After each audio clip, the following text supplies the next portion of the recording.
Hey everyone, it's Leo Young here with Impressive Graphics Media, and are you feeling lost ever since Star Wars Rebels was taken off the air a month ago? Need that Star Wars fix? Well, today, Lucasfilms and Disney has announced that they are in the production of a new Star Wars animated show, Star Wars The Resistance. The series will be set in the early days of the Resistance as we follow the story of our new main character,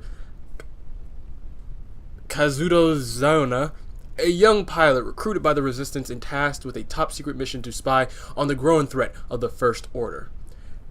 Actors from the new films, Star Wars, Force Awakens, and all that, Oscar Isaac and Gwendolyn Christie will voice act their characters Poe Dameron and Captain Phasma. Now, Clone Wars and Rebels showrunner Dave Filoni gave the following statement explaining his personal connection to the show. He says, "The idea for Star Wars Resistance came out of my interest in World War II aircraft and fighter pilots. My grandfather was a pilot and my uncle flew and restored planes, so that's been a big influence on me. There's a long history of high-speed racing in Star Wars, and I think we've captured that sense of excitement in an anime-inspired style, which is something the entire team has been wanting to do for a long time."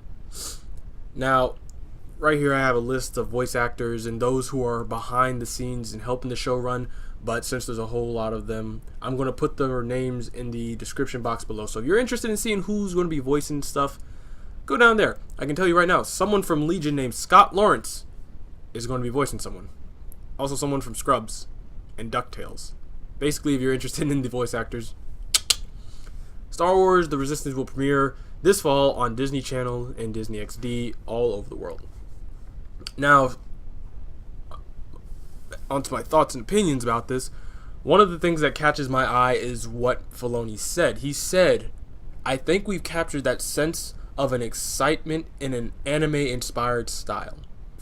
He didn't say anything about the old way that they used to do Rebels in Clone Wars, which was a 3D art type of thing, which is where my brain was going because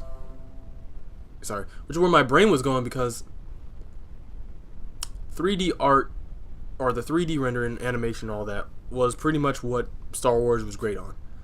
You know, you could see different types of movements and all that.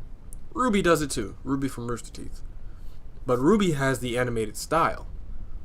The show itself, Rebels and, well, I guess the thing about Rebels and Clone Wars is that it is kind of like ninjas with the swords and all that. But I'm sorry, I'm getting off topic. What I'm trying to say is, he's definitely stating that there is a new type of way that they're creating this. And from the image that I'm about to throw up, this is the poster art, or the art for it. So I'm guessing that they're switching to a 2D design. So I'm very curious to see how that's going to look. There's no images or anything that I could find that shows what this show is going to be like. But other than that, we're going to switch over to the story concept of the whole show. It's taking place before The Force Awakens, before all of that, because Poe Dameron and Captain Phasma are here. So I guess you could view this show as more of a gap, like a tie between episode 6 and episode 7, more so than the Battlefront 2 video game. If you don't know what that's about, congratulations. But see, the thing about shows like this is that now that you're going to create these awesome characters, are they going to show up in the movies? A lot of people want Ahsoka Tano to show up in the movies, but there's a high chance she's dead, or Disney's never going to touch her. Like, oh, she's just for the show. You don't create a badass character like these type of people and then just never really use them unless they're in the cartoons or anything like that. I would personally love to see at least like a hint of Ahsoka, but Disney or Lucasfilms has been very bad at connecting their movies to all the other type of media out there, unless it is strictly in the main canon or the main movies. Like, they will never ever talk about the missions that Anakin Skywalker or Ahsoka did unless it's in the show. So for this, it's going to be like, okay, this main character, Kazuda. Okay, I'm going to say that's his name. Kazuda. What does he do that's so awesome because he's the main character? But then again, it is especially like it's in the early days of the Resistance.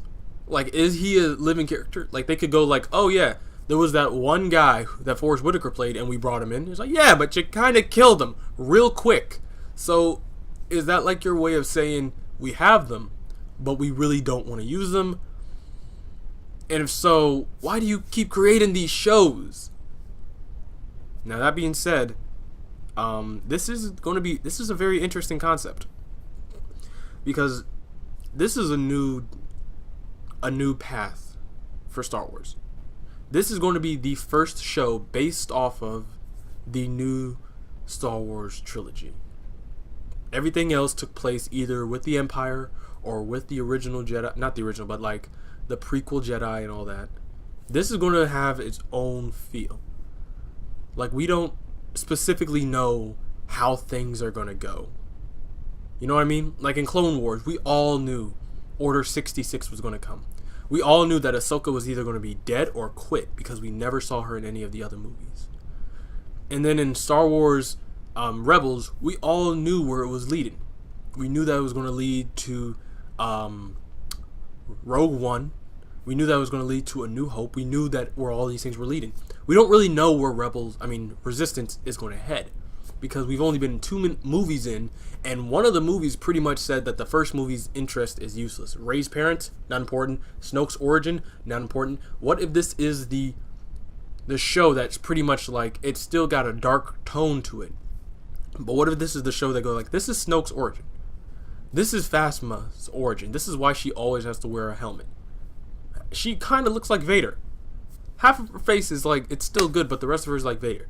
This is how Poe became one of the leaders of the pilots in the Resistance, or how Leia Organa restarted this, or how the First Order popped up. That's pretty much how this show is going to work out.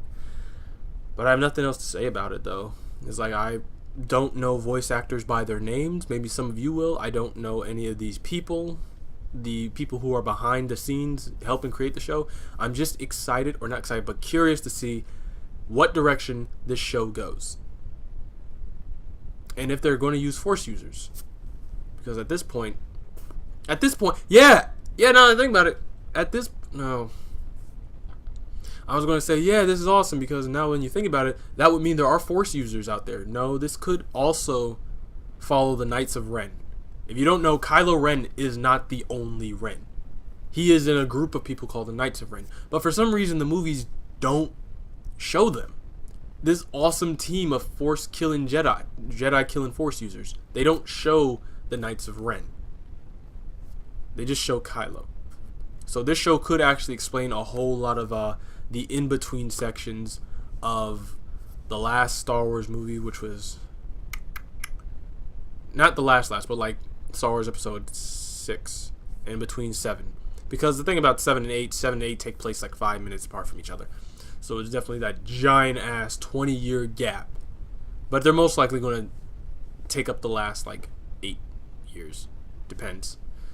But anyways, I hope you guys did enjoy. If you did, please hit that subscribe button to get access to our notification gong to get updated to when our next video drops. Or if you don't really want to do that, just show support and love for what we do here at the channel by liking, commenting, and sharing with your friends and family. I really want to hear your thoughts on this, and if you also believe that the show has a place within our world, I'm going to be keeping an eye on it to see if any pictures or leaked concept art or anything like that pops out, to see if this is 2D, if it's 3D, or if it's a mixture between both of them. You know how like the characters will be in 3D and walk in, but in the background there's like 2D characters, like stuff like that. Anyways, like I always say, because my name's very forgettable, I'm Leo Young. This is Impressive Graphics Media. See you in the next one, and stay impressive. This time, fade out, editor.